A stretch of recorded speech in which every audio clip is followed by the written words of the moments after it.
True Horror Stories from the Dark Web by Visual Venture. We're gonna look at that. I have seen it, Tourist, but I'm gonna do this one first.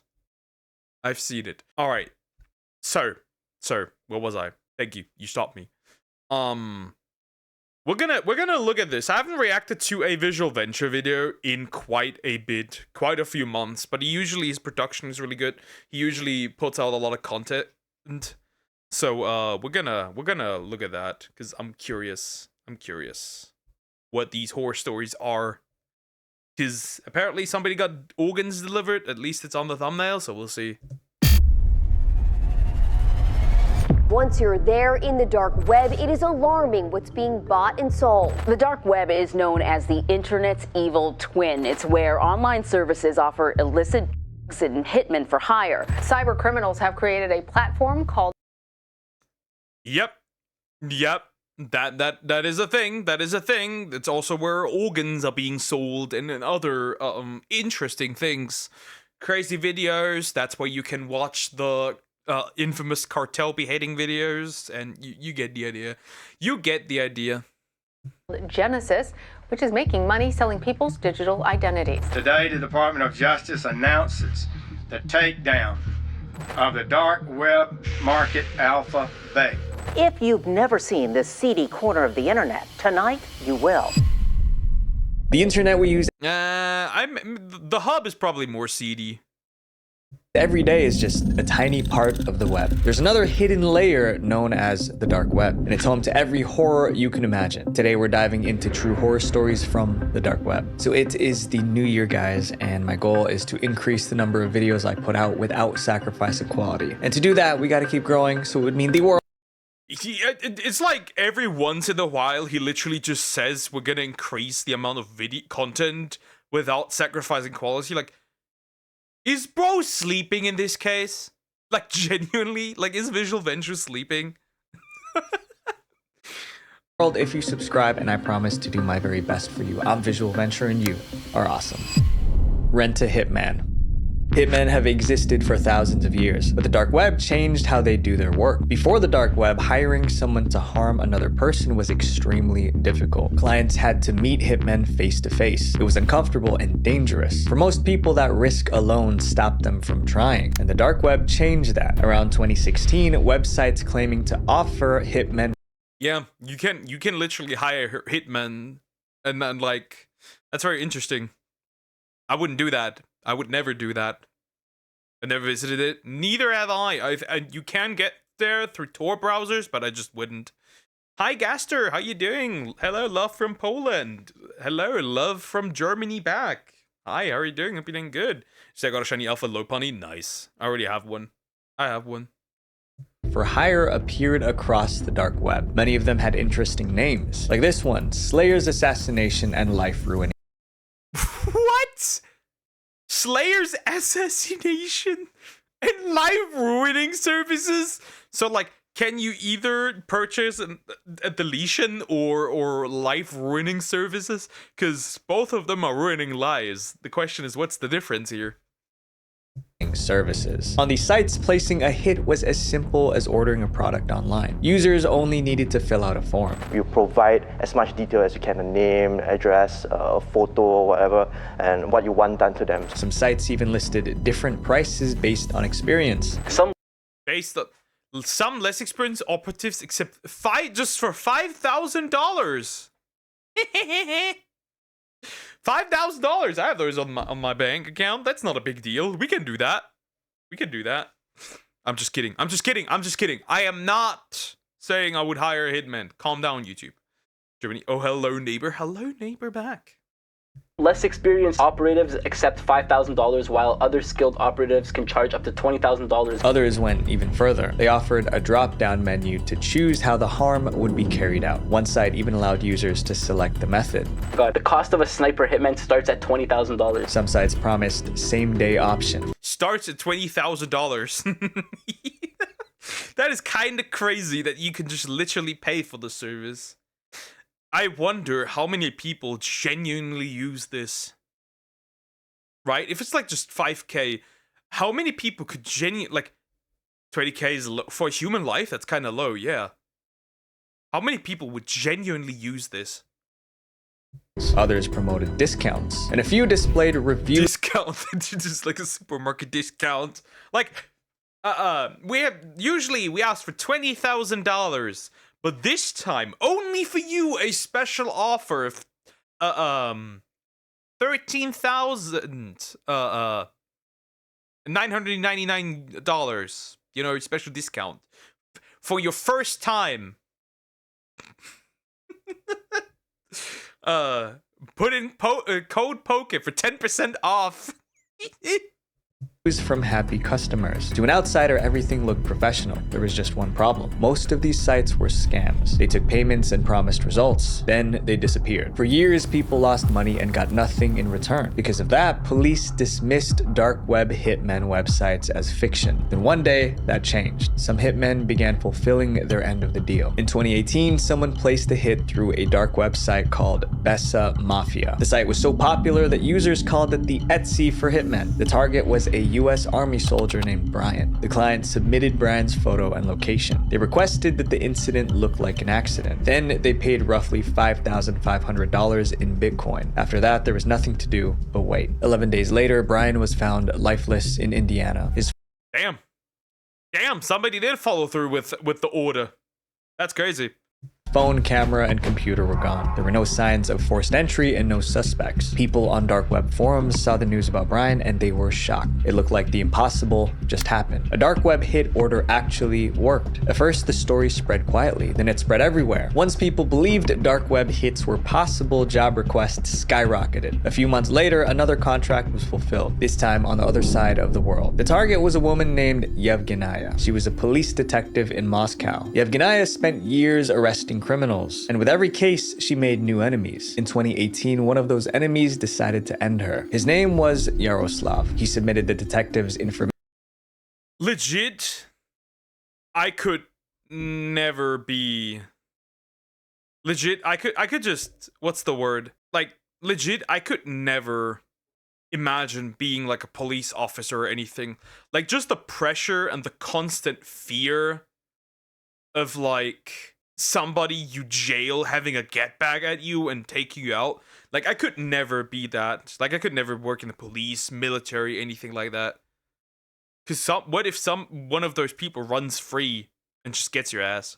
On the dark web. Then he paid $15,000 in Bitcoin. Less than 1 month later, the job was carried out. Yevgenia was standing outside her home. Suddenly, someone stepped out of the shadows and ended her. It was another successful hit ordered through the dark web. But this time, the story did not end there. Remember, Yevgenia was a detective, so her team refused to drop the case. Within months, Russian police tracked down and arrested the hitman. The person who ordered the hit was also arrested. Then he had to face the law. В октябре 2020 года суд назначил ему посадку сроком в 14 лет в тюрьме строгого режима. That case removed any doubt about hitmen on the dark web. They were real. In the years that followed, police uncovered more cases of people ordering hits online. Today, no one knows how many hitmen are active on the dark web or how many targets they've erased. But one thing is clear. The dark web made it possible to end someone without ever leaving your bedroom. Every hitman required one crucial element: accurate information about the target. I may not have a brain, gentlemen, but I most certainly have an idea. I'm just kidding, obviously. Regardless, very interesting. Well, I'm pretty aware of that. You probably can get guns fairly quote unquote easily. You probably can get drugs fairly easily. It's just like there is ways to do things, and then obviously you can watch and get material that is illegal, obviously.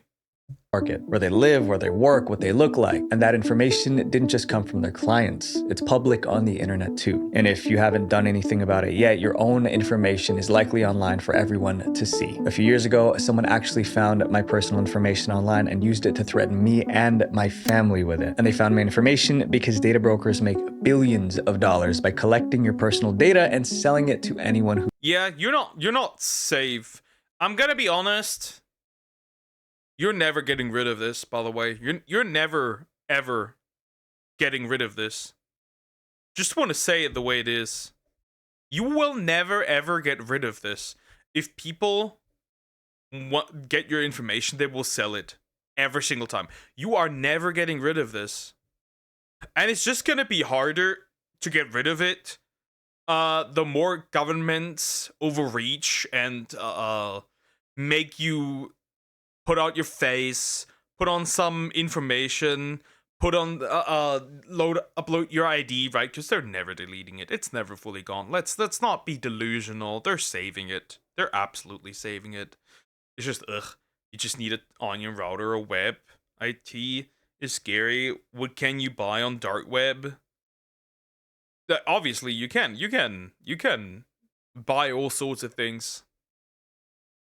Pays. It is insane to me, but this is completely legal. But they're also legally required to remove your data if you ask. I tried removing it all myself, but it was practically impossible because there are just hundreds of these data broker sites. But this is exactly what today's sponsor, Aura, does. Aura identifies which websites are selling your information, then handles every removal request for you automatically. Within a few weeks, you'll notice fewer spam calls, less junk mail, and your personal data becomes much harder to find online. But Aura goes beyond just data removal. It monitors the dark web and alerts you if your information shows up there. If someone tries opening a credit card or bank account in your name, they'll tell you right away. And if the worst case happens, you're protected by up to $5 million in identity theft insurance. Aura even includes a VPN, antivirus protection, and a password manager, which are all very important to keep you safe online. If you want to try Aura, click the link in the description or go to aura.com/VV for a 14-day free trial. That's enough. It's just sad that governments are odd weirdos who want to get rid of VPNs.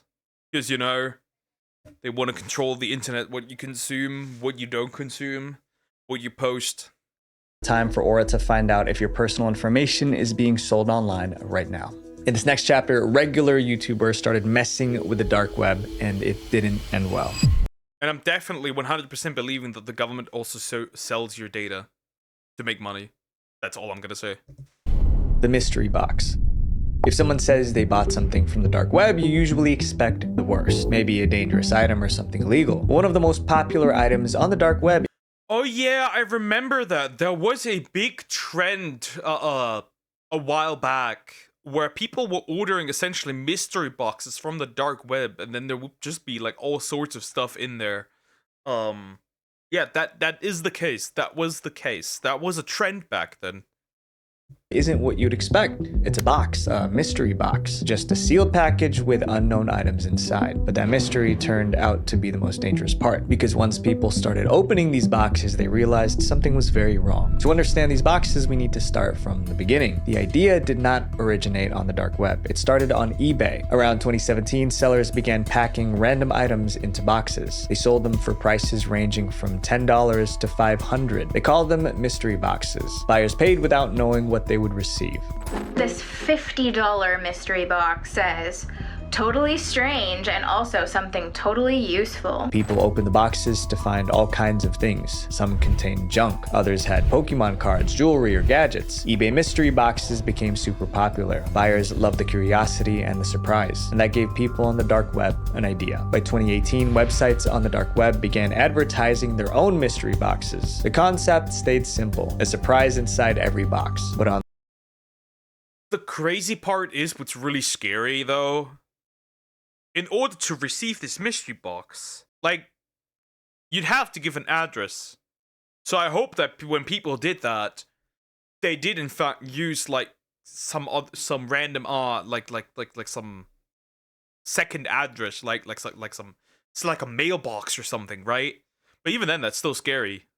Because that mailbox may be tied to you somewhere and somehow to your main address if you're like really unlucky, right? I feel like that's kind of too risky to even pull that off. I mean, people did it regardless, right?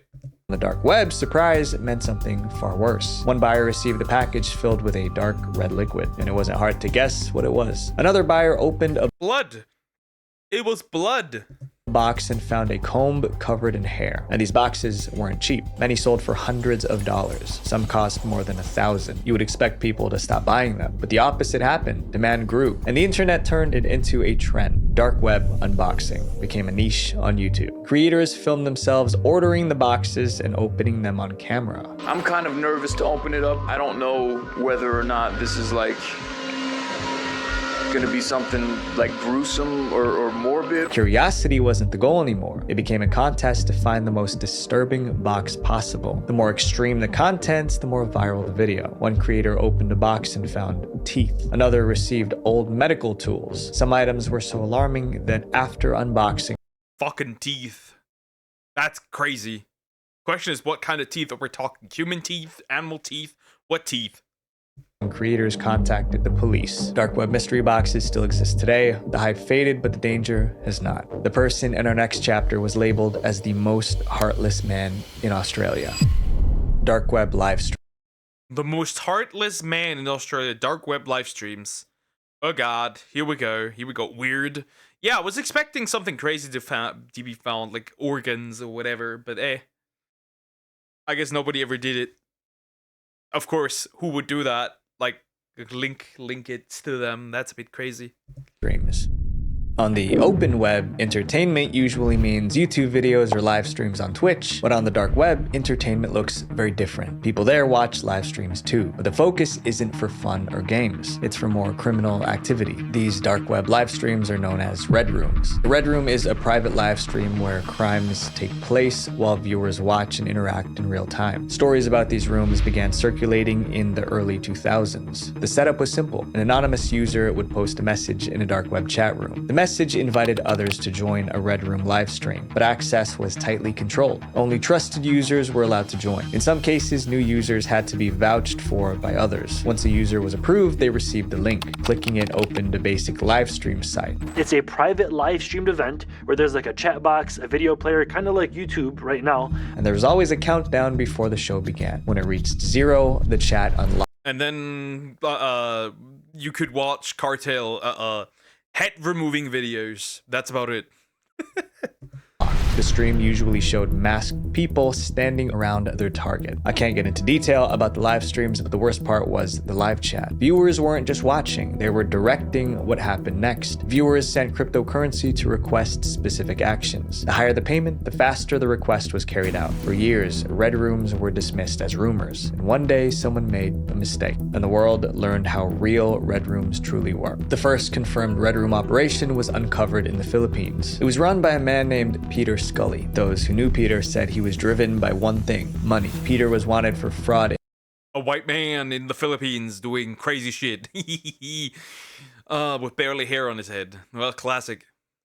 In Australia. So in 2011, he fled to the Philippines. That's where he discovered the dark web. Peter became obsessed with red rooms. Eventually, he decided to create his own. Viewers paid him to do requests on camera, but the live streams weren't the end. To make even more money, Peter recorded the footage and sold it on the dark web. Some reports say he charged up to $10,000 per video. The videos spread through underground circles, and Peter made a fortune. He believed the dark web.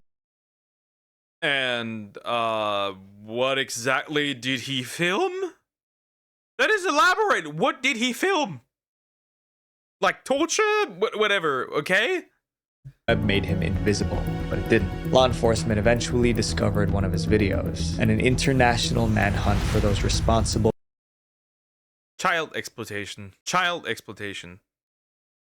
We know what that means. Red rooms is a fucked up place. They definitely are.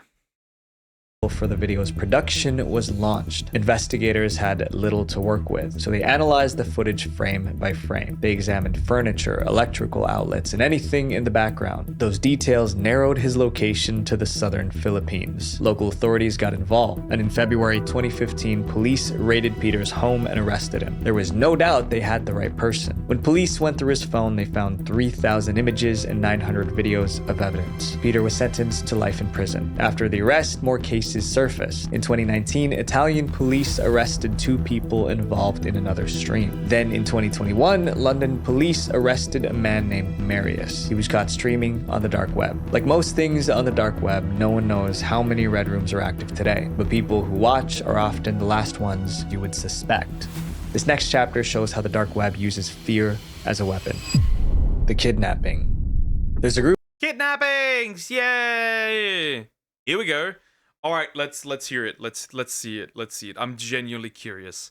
Well, obviously, it makes sense that I think like most crimes probably organized through the dark web, right? Most of it very much is. Which is why I don't get why people want to desperately censor and do stuff on the regular stuff, right? Why don't you invest some money to take down whatever's going on the dark web? Of course you won't do that because, you don't actually care. Something crazy. What?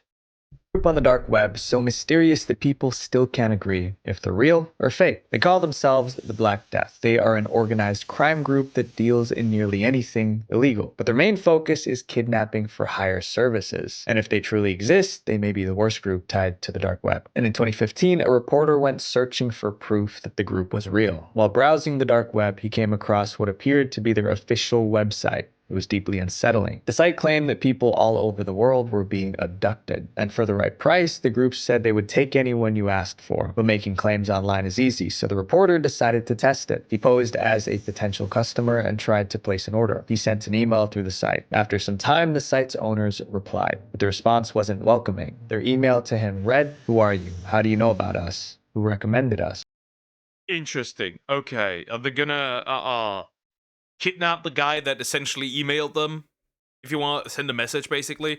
A friend of mine was active on 4chan, dark web, blah blah, for a good bit back in the day. Police got involved and called him for some reason, I don't know, and then bro stopped.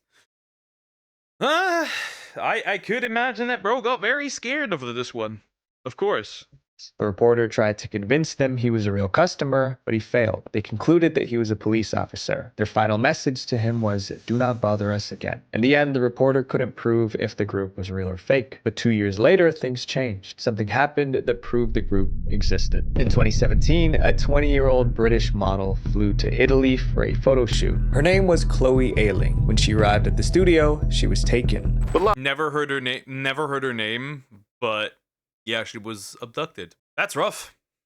Last July, she was abducted off a street in Italy by 2 masked men. Her captors contacted her modeling agency. They claimed they were members of the Black Death, the same group from the dark web, and they demanded roughly $300,000 for her return. The ransom was not paid, but the news of the case went viral. Global media picked up the story. Almost overnight, the group became world famous. Italian police launched an investigation, but before they could make progress, the unbelievable happened. 1 week after her abduction, Chloe walked into the British consulate in... Oh, she walked in. I'm scared though. She walked in, so she was not harmed yet. She's not dead, at least. For now.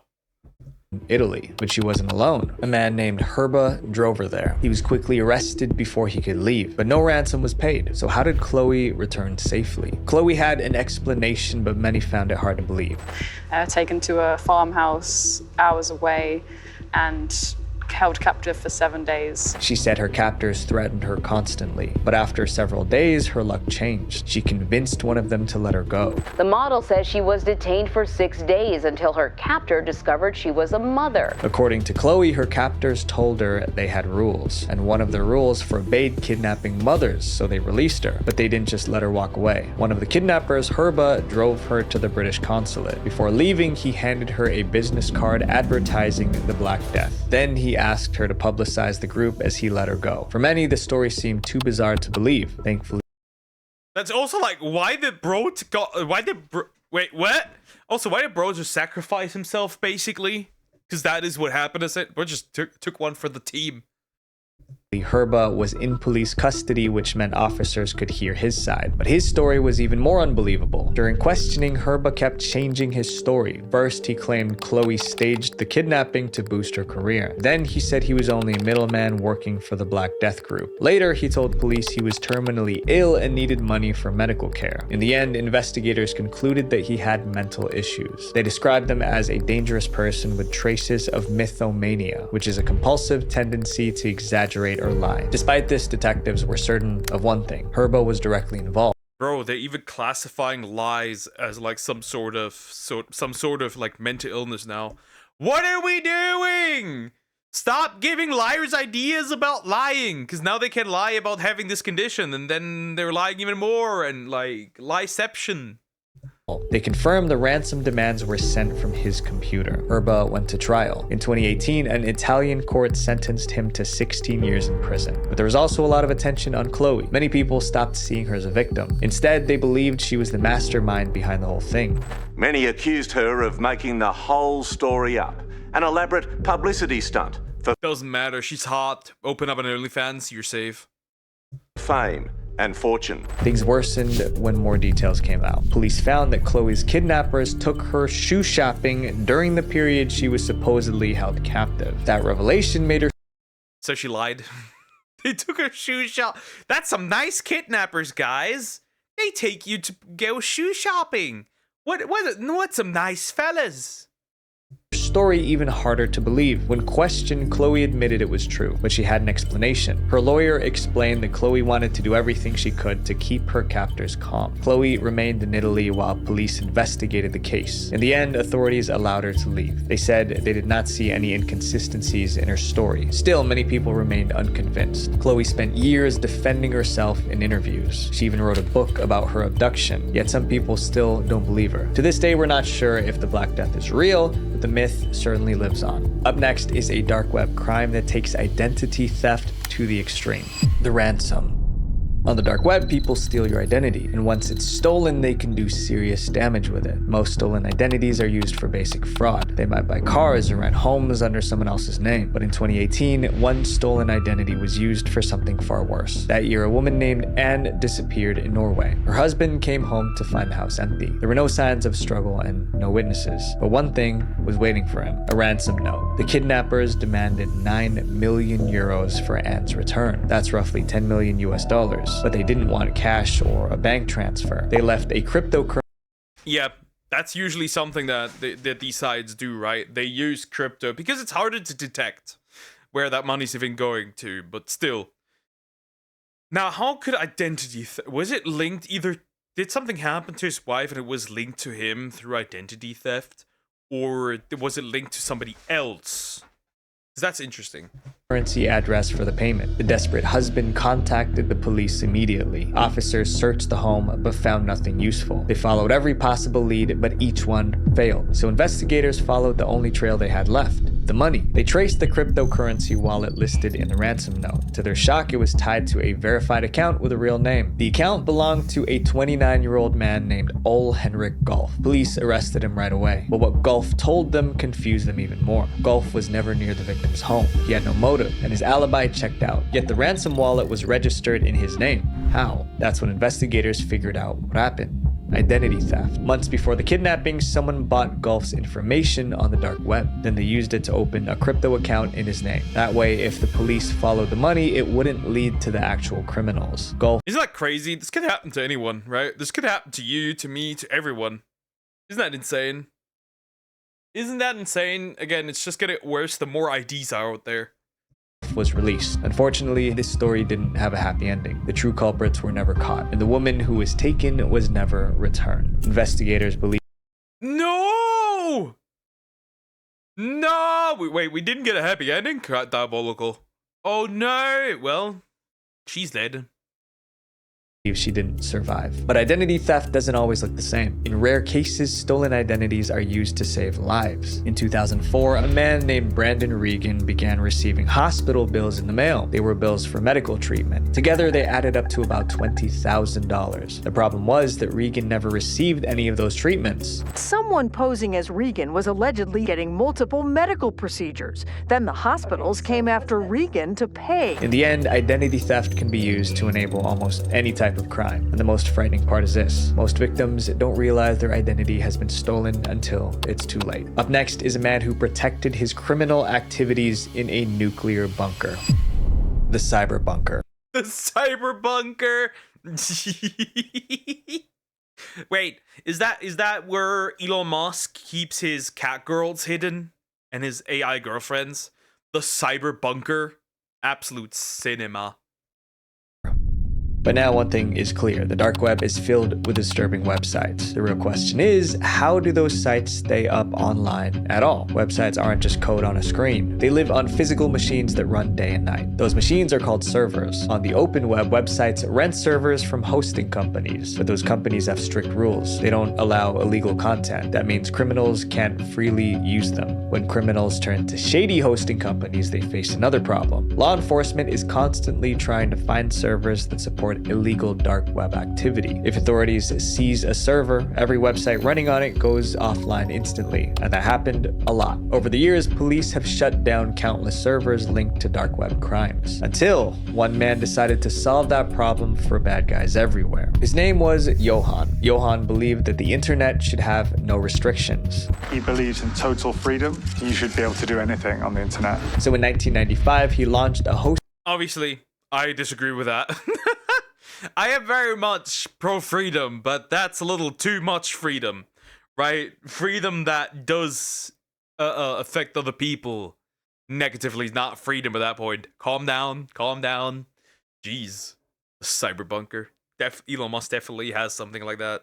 100%. Hosting company with an extreme promise. He would host anything, no questions asked. He called it Cyberbunker. His goal was simple. He wanted to keep disturbing websites secure from law enforcement actions. To do that, he bought an old nuclear bunker in the Netherlands. It had concrete walls, steel blast doors, no windows. He hid his servers deep inside the bunker. Then he went one step further. He turned the bunker. It's just crazy. Can't just buy a bunker. Guys, if I ever become rich and famous, I'm gonna just buy a bunker. I'm gonna be a bunker bro. I'm just gonna buy a bunker and live in a bunker. With good internet. I see the vision. Bunker into a fortress. He built a surveillance room to monitor the place. He reinforced the doors. He even brought in guard dogs to patrol the corridors. Cyberbunker became the backbone of the dark web. It stayed hidden for years, but it all started to fall apart. In July 2002, a fire broke out inside the bunker. Cyberbunker employees managed to put it out, but someone nearby already called 911. Police and fire crews arrived at Fires. I was like more expecting like the levels of Pizza Box, right? That showed Tate's location or Johnny Somali's location, but a fire also works pretty well. Well, that's horrible. The scene. When officers tried to inspect the bunker, Johan refused them entry. His refusal made them suspicious. Authorities continued to demand access, and he kept refusing. Desperate to keep them out, Johan declared Cyberbunker an independent nation. It was a country in a country. Their law does not apply to us. Johan pointed to a 1960 United Nations resolution. It stated that all people have the right to self-determination, and he used that to argue that his bunker was its own country, so the police had no right to enter. The claim sounded What? You can do that? You can actually do that? The Slime Kingdom is its own country. Nobody can enter it. Anyways, nobody can enter my house at this point. It is my own country. That's funny. That's kind of funny. That's okay. That's interesting. So actually, they have to follow this? That is so absurd. Absurd, but it worked. The Dutch authorities backed off. Besides, they didn't have any proof of criminal activity inside the bunker. For years, the bunker continued operating, but rumors about Cyberbunker's criminal activities began to spread, and the authorities decided to act. In 2007, the Dutch government... For years, guys. Bro said, I am the owner of this land. And they just backed off for years, guys. For years after that. For years. That is insane. You can actually do that? And sent a SWAT team to execute a search warrant on Cyberbunker's property. The team arrived and tried to breach the bunker by force. Remember, this was a bunker designed to survive nuclear disasters. First, they tried disabling the locks. They failed. Then they tried breaking through the walls with a battering ram. That failed too. In the end, they were forced to retreat. When dark web criminals heard about the failed breach, they came to one conclusion. Cyberbunker was as secure as it claimed. Its reputation skyrocketed. That's insane. They couldn't get in, so they just left. More criminals moved their operations into their servers. Cyberbunker became a multi-million-dollar empire. Johan later bought another nuclear bunker in Germany, and in 2013, he moved the entire... Of course I'm involved. Of course my country's involved. Because why is my always is my country involved? Stop. I know we are the main hub of Europe, but stop. Stop.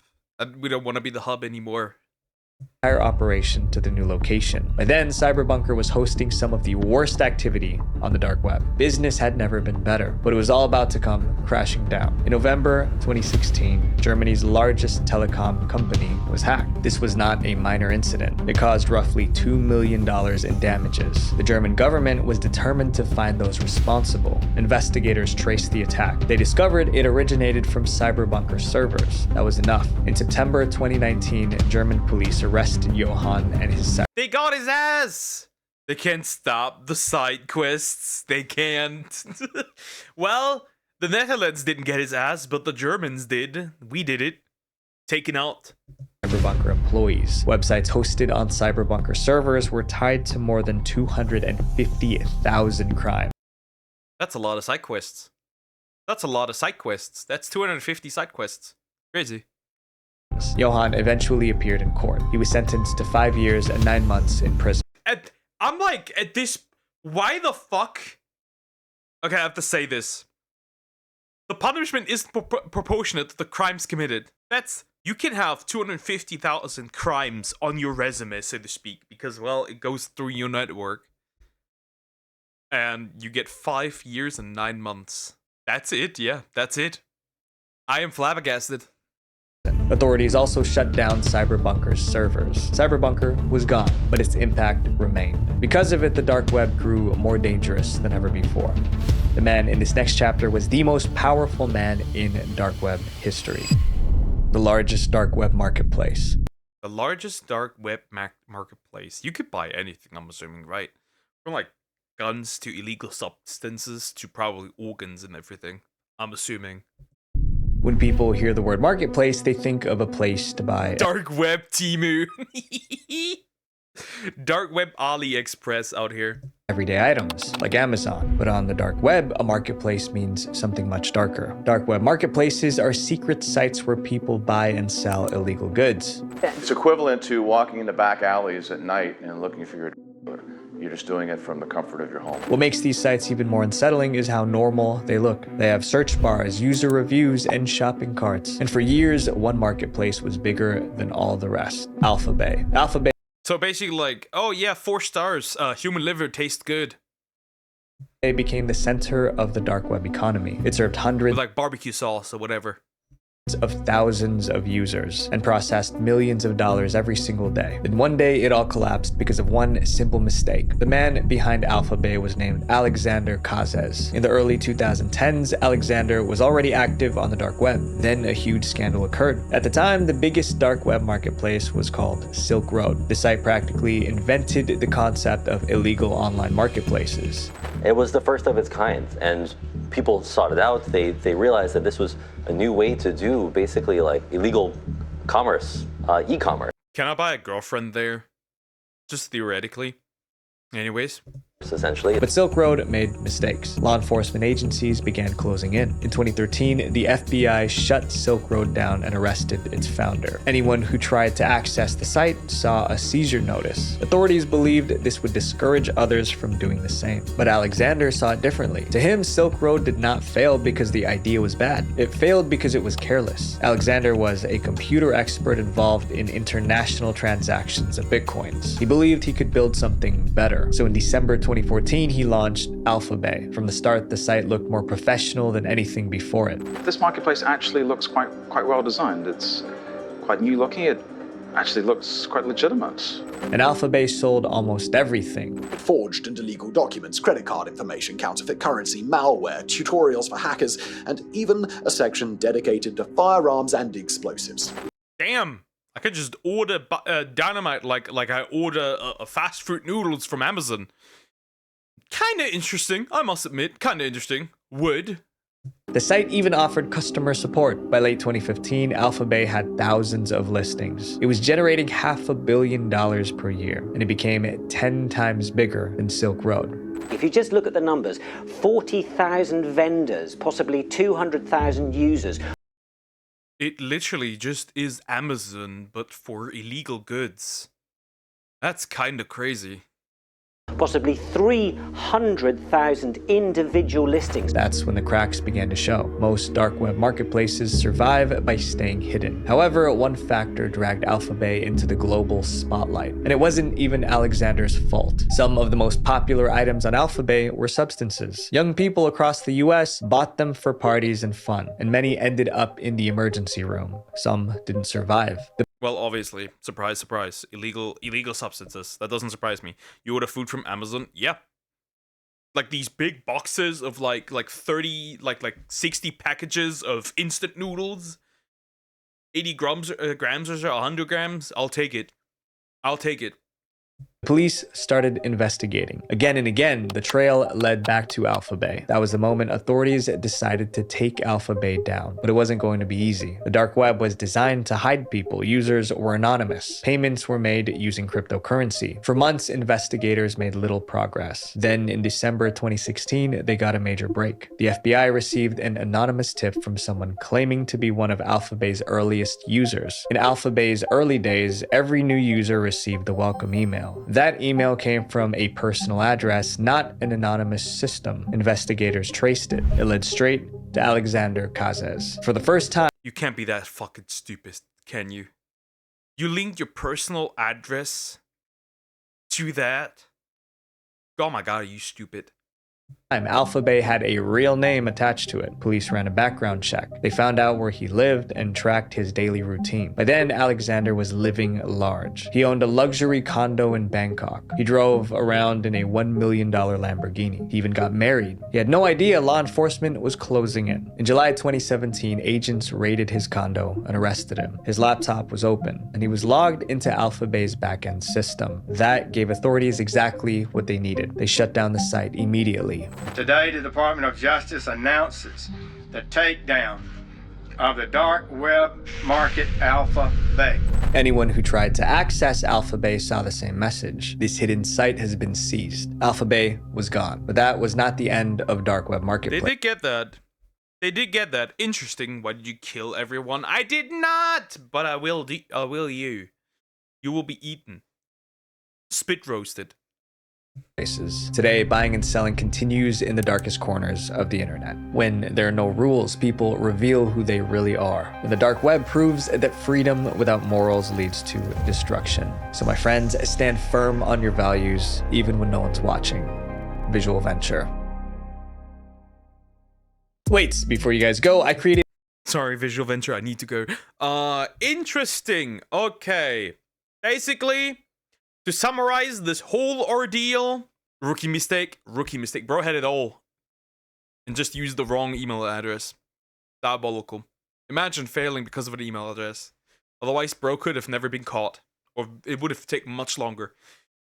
Anyways, interesting. So, what I'm gonna say is, don't go on the dark web. The dark web is evil. Anyways, like, comment, and subscribe.